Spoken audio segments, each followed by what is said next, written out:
قربان جائیں اپنے نبی پر کہ ہمارے نبی نے اپنی امت کو رمضان میں رہ جانے والی کوتاہیوں کی تلافی کے لیے، رمضان میں کوتاہیاں جو رہ جاتی ہیں اس کی تلافی کے لیے ایک اور راستہ بھی بتا دیا ہے، اور وہ اعتکاف ہے۔ اعتکاف ہے ہمارے نبی کی سنت دائمہ، سنت مستقلہ، سنت مستمرہ ہے کہ آپ علیہ السلام رمضان کے آخری 10 دن کا اعتکاف کرتے تھے، یعنی 20ویں روزے کی مغرب سے پہلے پہلے مسجد میں تشریف لے آتے تھے اور آ کے مسجد میں ہی رہتے تھے۔ عید کا چاند دیکھنے تک آپ مسجد میں رہتے تھے۔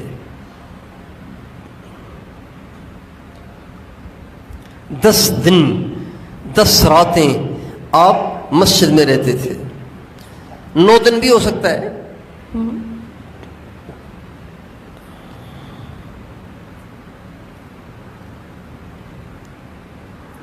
رمضان کے آخری عشرے کا جو اعتکاف ہے وہ 2 حج اور 2 عمروں کے برابر ہے،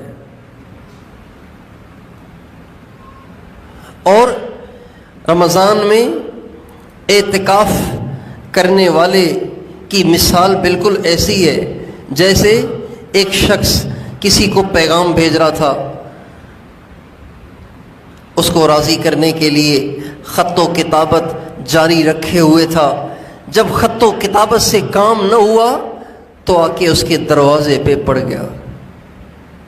اعتکاف کرنے والے کی مثال بالکل ایسی ہے جیسے پہلے اپنے محبوب کو منانے کے لیے خط و کتابت کر رہا تھا، کال پہ بات کر رہا تھا اور موبائل پہ میسیجز کر رہا تھا، آپ راضی ہو جائیں، آپ کے بغیر جینا دشوار ہے، آپ کے بغیر زندگی اجیرن ہے۔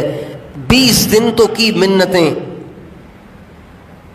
فون کر کے، میسیجز کر کے اور خطوط لکھ کر، اور 20 دن کے بعد جب اس نے دیکھا کہ ایسے کام بننے والا نہیں تو اب آ کے محبوب کے دروازے پہ پڑ گیا کہ جب تک تو راضی نہیں ہوگا میں تیرا دروازہ نہیں چھوڑوں گا۔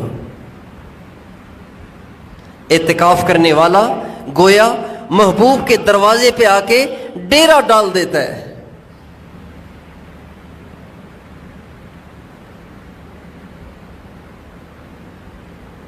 ڈیرا ڈال دیتا ہے کہ یا اللہ اب تو آ کے تیرے دروازے پہ بیٹھ گیا ہوں، اب تو معاف کر دے اور اب تو راضی ہو جا۔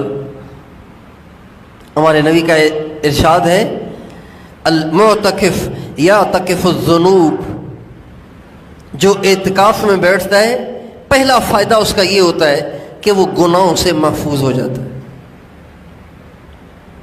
10 دن گناہوں سے محفوظ، زندگی کے ایسے ایام قیامت کے دن سرخروئی کا باعث بنیں گے جو دن گناہوں سے پاک ہوں۔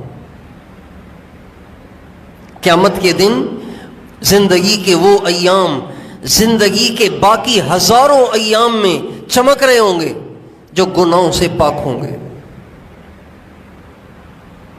سرخروئی کا باعث ہوں گے، خوشی کا باعث ہوں گے، جن دنوں کو انسان نے گناہوں سے بچایا ہوگا۔ تو جو اعتکاف کرتا ہے نا، پہلا فائدہ اس کو یہ ہوتا ہے کہ اس کو اللہ پاک گناہوں سے محفوظ رکھتے ہیں۔ نمازیں ساری پابندی سے پڑھے گا، قرآن پاک تلاوت کرتا رہے گا، مسجد کا ماحول فرشتوں کا ماحول ہے، فرشتوں کی صحبت میں رہے گا، فرشتوں کی صحبت میں رہے گا تو فرشتوں کی صفات اس میں منتقل ہوں گی،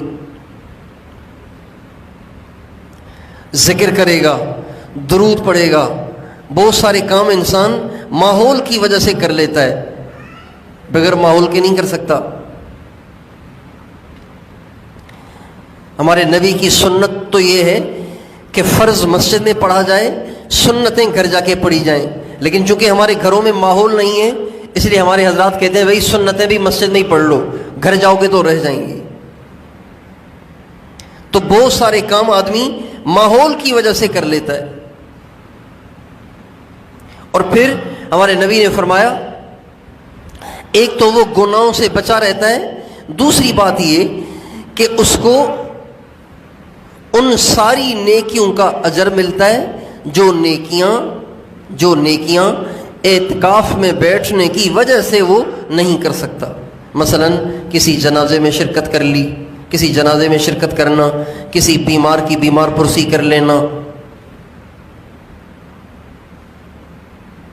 ماں باپ کی خدمت کر لینا، بیوی سے حسن سلوک کر لینا، بچوں سے پیار کر لینا،